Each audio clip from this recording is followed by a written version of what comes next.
Ang tanong, naramdam mo pa ba si Lord, ay isang makabagbag ng daming paalala tungkol sa presensya ng Diyos sa ating araw-araw na buhay, lalo na sa panahon ng pagsubok at katahimikan. Kaugnay nito ang theological na konsepto ng immanence. Ang katotohanan, ang Diyos ay nananahan at kumikilos sa loob ng kanyang nilikha. Sa Biblia, maraming talata ang nagpapatunay na ang Diyos ay hindi lamang malayo at makapangyarihan, kundi siya rin ay malapit, personal at aktibong kasangkot sa ating mga buhay.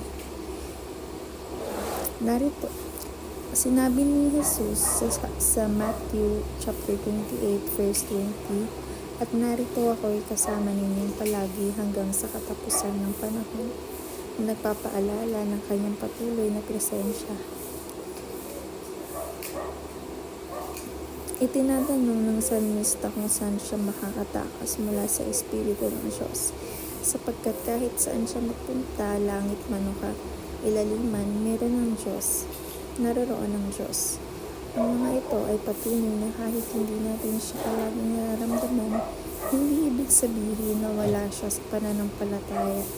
Pinapaalala sa atin ng immanence ni Lord na siya ay lagi naruroon, tahimik man o malinaw. Ang kanyang kilos at patuloy na gumagawa sa ating mga buhay. Ang Acts chapter 17 verse 27 to 28 ay bahagi ng pangaral ni Apostol Pablo sa mga taga-Atenas, kung saan piniliwanag niya ang Diyos ay lumikha sa lahat ng bagay at hindi naninirahan sa mga templong gawa ng tao. Ayon sa kanya, ginagawa ng Diyos ang lahat upang hanapin siya ng tao, baka sakali siya ay maapuhap at matagpuan, bagamat hindi naman siya malayo sa bawat isa sa atin.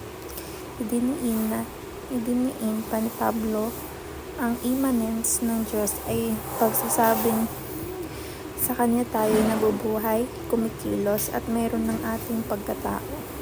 Sinasang-ayunan pa nga ng ilang makatang Griego, nagsasabing tayo mula rin sa kanyang lahi. Sa kabuuan, pinapahayag ng mga talatang ito na ang Diyos ay hindi isang malayang nilalang kundi isang Diyos na malapit, aktibong gumagawa at nananahan sa bawat buhay ng tao. Trust God at all times ay isang maikling, ngunit makapangyarihang paalala ng pananampalataya. Pinapahiwatig nito na sa lahat ng ito ng ating buhay, sa kasayahan man o sa pagsubok, sa kasaganahan man o sa kakulangan, dapat tayo magtiwala sa Diyos. Ang pagtitiwala sa Kanya ay hindi lamang kapag madali ang buhay, kundi lalo na kapag hindi natin maunawaan ang mga nangyayari.